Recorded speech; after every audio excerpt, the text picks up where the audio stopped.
So, good day everyone. So, sa topic natin today is i-discuss natin sa CSPT-C6 yung operating systems. So, yung operating systems, ito yung program daw na nagko-control sa hardware resources ng computer and nag-offer siya ng services sa mga programs na naka-install sa computer. Nag-offer siya as a platform para sa mga software na mag-act bilang middleman sa pagitan ng user applications and computer hardware. So, kumbaga siya nung napamagitan para makapag-operate ng maayos yung mga computer natin. So baga siya ng middleman between software and hardware. So, next, operating system and its platform technologies. So, may iba't ibang klase tayo ng operating systems and mga platform technologies na nakapaloob dito. Unang-una is yung Windows. So, yung Windows is syempre kilala ng lahat. It is developed by Microsoft and isa siya sa pinakasikat na operating system para sa mga PC or personal computers.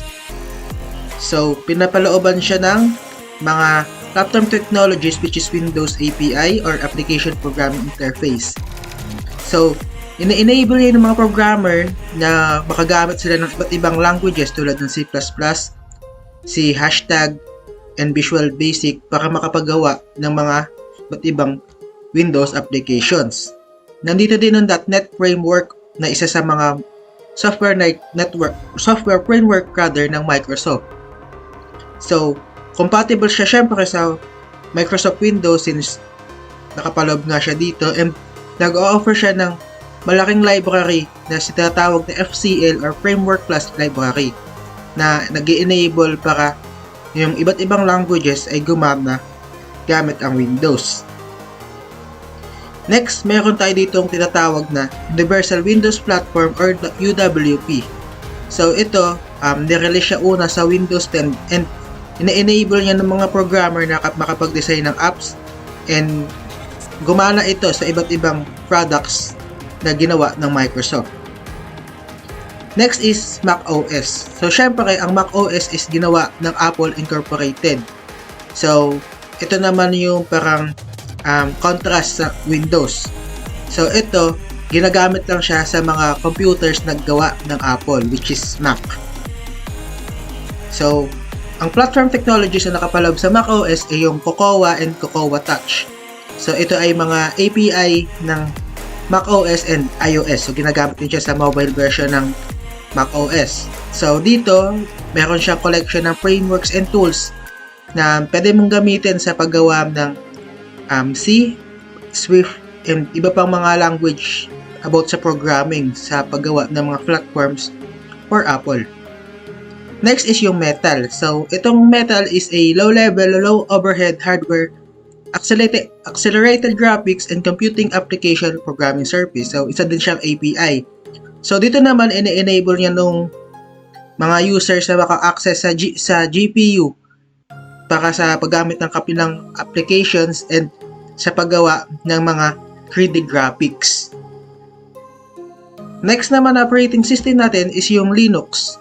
So, itong Linux kernel naman ay marami siyang version na ginawa since open source siya and maraming na-develop nito tulad ng Kali Linux, Parrot OS, Fedora, Red Hat, ayan ang mga iba't ibang Linux. So, nagkakaiba-iba lang siya ng versions, depende sa developer noon. So, yung mga platform technologies na nakapaloob sa Linux is yung POSIX o yung Portable Operating System Interface, which is a set of IEEE standards na nag-enable sa iba't ibang operating systems para gumana. Yung GNU tools and libraries, so compose siya ng GNU Compiler Collection or yung GCC, yung GNU C library, yung Glib and Glib-C rather.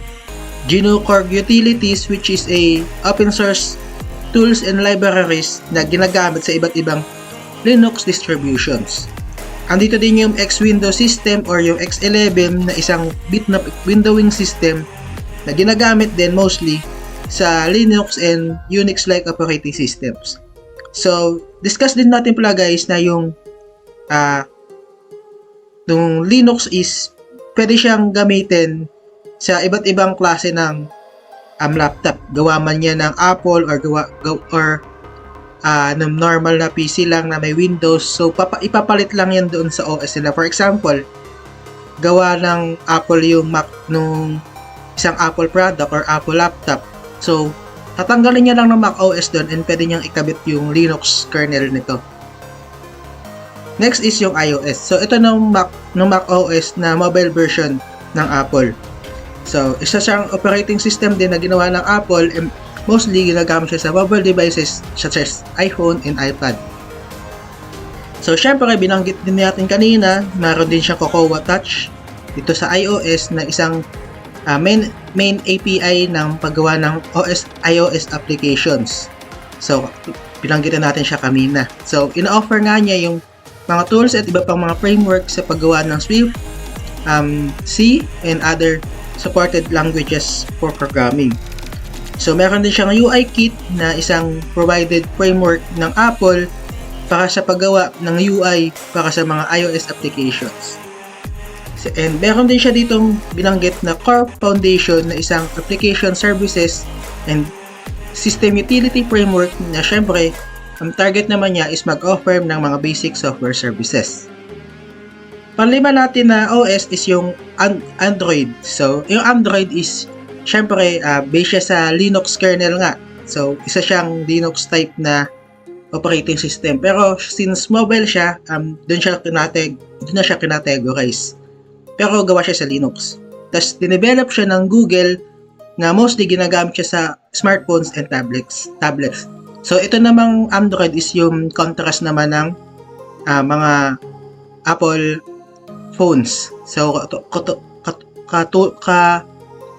level niya or in contrast siya ng mga iOS. So, syempre dito may platform technology siyang ginagamit tulad ng Android SDK or Software Development Kit. So, itong Android SDK is nakikita ko to minsan pag naghahalongkat ako sa settings niya. So, ito nga siya is a set of development tool siya na ginawa ng Google para sa pag-develop ng mga applications for Android.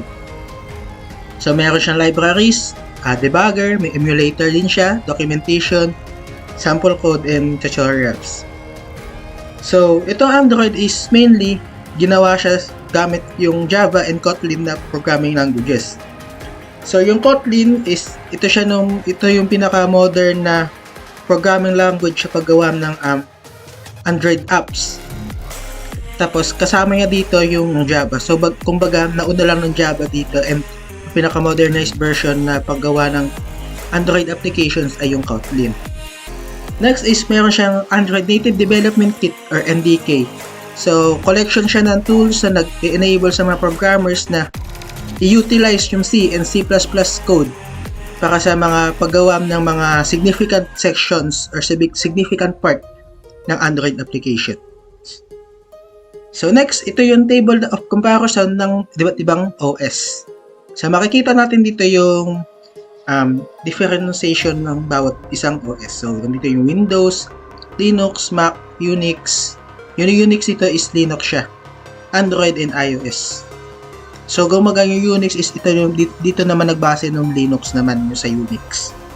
So, dito naka-specify kung ano siya, kung anong klase in terms of manufacturer, development and distribution, computer architecture supported, target system type, file system supported, and yung user-friendly niya or yung UI niya.